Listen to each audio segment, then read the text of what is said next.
नमस्कार दोस्तों, आप कहानी सुन रहे हैं दो मछलियों और एक मेंढक की कथा। एक तालाब में दो मच्छर नुक्ता ल ही यहाँ चंद्रबिंदु रहती थीं। एक थी शतबुद्धि, 100 बुद्धियों वाली। दूसरी थी सहस्त्र बुद्धि, 1000 बुद्धियों वाली। पूर्ण विराम। उसी तालाब में एक मेंढक भी रहता था।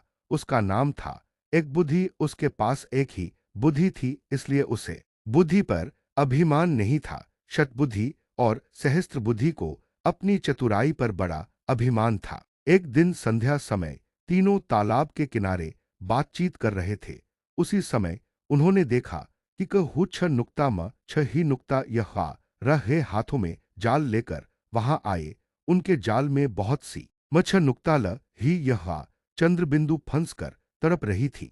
तालाब के किनारे आकर मच्छ ही नुक्ता यहा रहे आपस में बात करने लगे। एक ने कहा, इस तालाब में खूब मच्छर नुक्ता ल ही यहाँ चंद्रबिंदु है, पानी भी कम है। कल हम यहाँ आकर मच्छर नुक्ता ल ही यहाँ अनुस्वर पकड़ेंगे। सबने उसकी बात का समर्थन किया। कल सुबह वहां आने का निश्चय करके मच्छर ही नुक्ता यहाँ रहे चले गए। उनके जाने के बाद सब मच्छर नुक्ता ल ही यहो अनुस्वर ने सभा की सभी चिंतित थे कि क्या किया जाए। सबकी चिंता का उपहास करते हुए सहस्त्र बुद्धि ने कहा, डरो मत।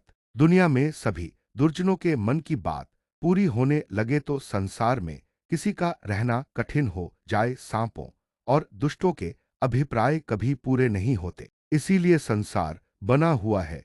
किसी के कथन मात्र से डरना कापुरुषों का काम है। प्रथम तो वह यहां आएंगे ही नहीं। यदि आ भी गए तो मैं अपनी बुद्धि के प्रभाव से सबकी रक्षा कर लूंगी। शतबुद्धि ने भी उसका समर्थन करते हुए कहा, बुद्धिमान के लिए संसार में सबक हुच्छ नुक्ता संभव है।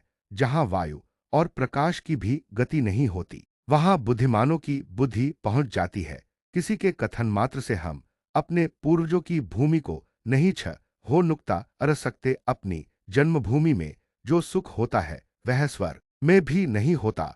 भगवान ने हमें बुद्धि दी है, भय से भागने के लिए नहीं, बल्कि भय का युक्तिपूर्वक सामना करने के लिए। तालाब की मच्छर नुक्ता ल ही यहो अनुस्वर को तो शतबुद्धि और सहस्त्र बुद्धि के आश्वासन पर भरोसा हो गया। लेकिन एक बुद्धि मेंढक ने कहा, मित्रों, मेरे पास तो एक ही बुद्धि है। वह मुझे यहां से भाग जाने की सलाह देती है। इसलिए मैं तो सुबह होने से पहले ही इस जलाशय को छ हो नुक्ता अर्क र अपनी पत्नी के साथ दूसरे जलाशय में चला जाऊंगा। कहकर वह मेंढक मेंढकी को लेकर तालाब से चला गया। कहानी चैनल पर आपका स्वागत है। कहानी बहुत ही रोचक है। कहानी सुनने से पहले आप चैनल को सब्सक्राइब कर ले। कहानी पसंद आने पर वीडियो को लाइक एवं शेयर जरूर करें। आपका यह सहयोग अमूल्य है। कहानी आगे। दूसरे दिन अपने वचनानुसार वही मच्छ ही नुक्ता यहा रहे वहां आए। उन्होंने तालाब में जाल ब ही छ हा नुक्ता दिया।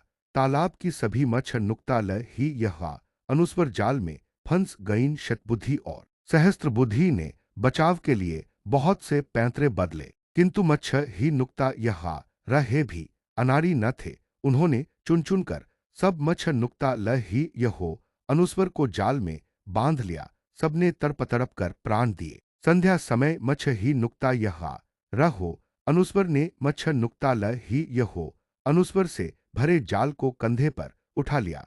शतबुद्धि और सहस्त्र बुद्धि बहुत भारी मच्छ नुक्ता ल ही यहा अनुस्वर थी, इसीलिए इन दोनों को उन्होंने कंधे पर और हाथों पर लटका लिया था।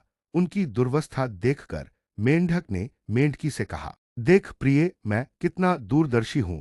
जिस समय शतबुद्धि कंधों पर और सहस्त्र बुद्धि हाथों में लटकी जा रही है, उस समय मैं एक बुद्धि इस छ हो नुक्ता टहे से जलाशय के निर्मल जल में सानंद विहार कर रहा हूं।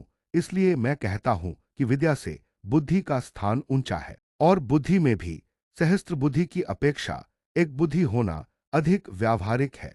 कहानी समाप्त हुई। आपको यह कहानी कैसी लगी कमेंट बॉक्स में लिखकर जरूर बताएं। धन्यवाद।